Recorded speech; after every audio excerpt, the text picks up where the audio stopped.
जय श्री राधे। जागरण 28 जुलाई 2021। गति 120 शब्द प्रति मिनट। कुल शब्द 430। ठहरी हुई संसद। प्रारंभ करें। संसद के निचले सदन में विपक्ष की नारेबाजी से आजिज आए लोकसभा अध्यक्ष ओम बिरला ने जैसे सख्त शब्दों में अपनी नाखुशी जाहिर की, कुछ वैसे ही राज्यसभा में सभापति वेंकैया नायडू ने अपनी नाराज़गी प्रकट की। जहां लोकसभा अध्यक्ष ने विपक्षी सांसदों से नारेबाजी की प्रतियोगिता से बाज आने को कहा, वहीं राज्यसभा के सभापति ने संसद सदस्यों को आत्मनिरीक्षण करने और सदन का समय बर्बाद न करने की हिदायत दी। इसमें संदेह है कि इस नाराज़गी का कहीं कोई असर विपक्षी दलों के नेताओं पर पड़ेगा। इसके आसार इसलिए नहीं क्योंकि विपक्षी दलों ने पहले से ही यह तय कर रखा है, कुछ भी हो जाए संसद को नहीं चलने देना है। विपक्ष न केवल एकजुटता के अभाव से ग्रस्त दिख रहा है, बल्कि इससे भी कि किन मसलों को प्राथमिकता देनी है और किस तरह। विराम। भले ही वह कुछ मुद्दों को तूल देता हुआ दिख रहा हो, लेकिन ऐसा नहीं लगता उसे इन मुद्दों पर बहस में दिलचस्पी है। विराम। यदि ऐसा कुछ होता तो उसकी ओर से ऐसा माहौल उत्पन्न नहीं किया जाता कि संसद चलने ही न पाए। विराम। समझना कठिन है कि विपक्ष संसद की कार्रवाई बाधित कर क्या हासिल करना चाहता है।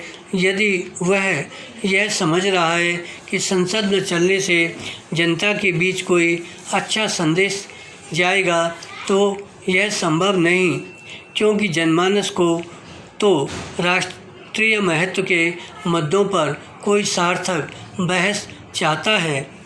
इस पर आश्चर्य नहीं कि विपक्ष के हंगामा मचाने वाले रवैये का संज्ञान लेते हुए प्रधानमंत्री ने भाजपा सांसद को उसकी पोल खोलने को कहा। इस दौरान उन्होंने कांग्रेस को खास तौर पर निशाने पर लिया। उनकी माने तो कांग्रेस खुद भी संसद नहीं चलने दे रही है और अन्य विपक्षी दलों को भी इसके लिए उकसा रही है। वास्तव में ये देखना दयनीय है, जब कांग्रेस को विपक्ष का नेतृत्व करते हुए उसे दिशा देनी चाहिए, तब वह खुद दिशाहीन दिख रही है।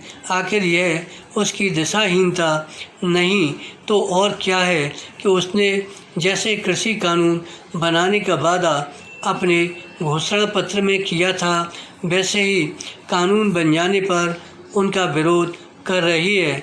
बेहतर हो वह 2019 में जारी किए गए अपने घोषणा पत्र को फिर से पढ़े, या फिर यह स्पष्ट करे कि उसके यू टर्न लेने की वजह क्या है। यदि उसका मकसद किसानों को गुमराह करना नहीं, तो फिर उसे अपना यह घोषणा पत्र वापस लेना चाहिए।